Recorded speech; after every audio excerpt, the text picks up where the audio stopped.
And the president said, well, he wanted to examine those specifically for Iraq, and that Rumsfeld was not to talk to anyone else, including the CIA director. The old Iraq war plans were kept in Florida at Central Command Headquarters, CENTCOM. Four-star General Tommy Franks was in charge. There's a term in the Army that's not always used as a form of praise, calling somebody a muddy boots soldier. And I said the word soldier, S-O-J-E-R. It's kind of, yep, he's a good muddy boots soldier. And it typically is used as a compliment, but not always. Well, everybody always sort of Franks, yep, he's a muddy boots soldier. He's a good guy to have on your flank if you're a battalion commander in a tough fight. It also tends to mean he's not a deep thinker. He's not one of those guys who goes off to the war college to read Clausewitz. He goes off to the war college to play some golf. The challenge here for Rumsfeld is he's got a guy who comes really out of the classic Army background, who's going to think, yep, you know, let's go in big and heavy. General Shinseki and Secretary of the Army White had no operational authority over specific war plans. This would be a game of one-on-one, Rumsfeld against Franks.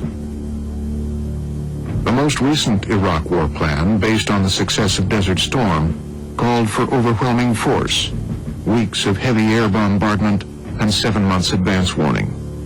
Rumsfeld asks General Franks, let's see it, you kind of have 30 days to give me your views, and then they're on the phone saying, no, come up in 3 days. Rumsfeld is, let's do it now, let's focus on it.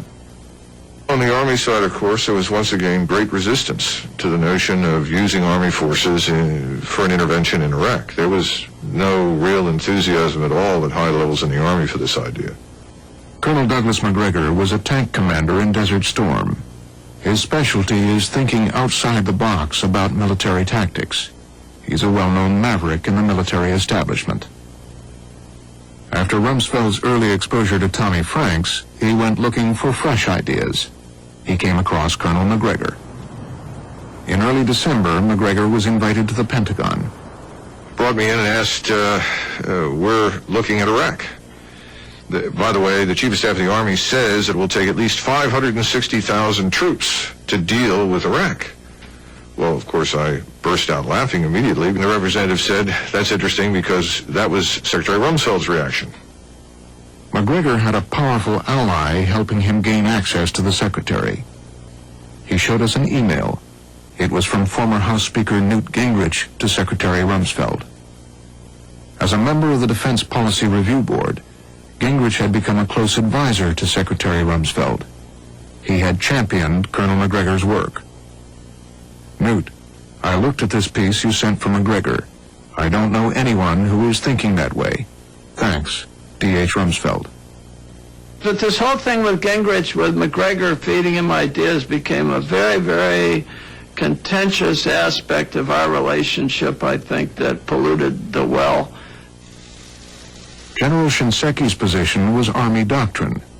Large numbers of forces were necessary to secure a country immediately after a conflict. But he couldn't get through to Rumsfeld, who had Newt Gingrich talking to less traditional planners like Colonel Macgregor. He said, what do you think? And I said, 50,000 troops. Real emphasis has to be on getting rapidly to Baghdad on a couple of axes and using mobile armored forces for that purpose. And once we get there, we remove the government. So the bottom line is the Secretary is right. The enemy's very weak. This will not take very long. At which point in time I was told, well, great. Can you put together a plan? This is Colonel Macgregor's war plan. 50,000 troops, rapidly deployed, striking at the heart of Baghdad. I received a call from CENTCOM, from General Franks' staff group director, who was a full colonel, who said, the Secretary of Defense has directed the boss to bring you down to CENTCOM for 3 days. If you're a war-fighting general, CENTCOM is where you want to be. Norman Schwarzkopf was the boss here during Desert Storm.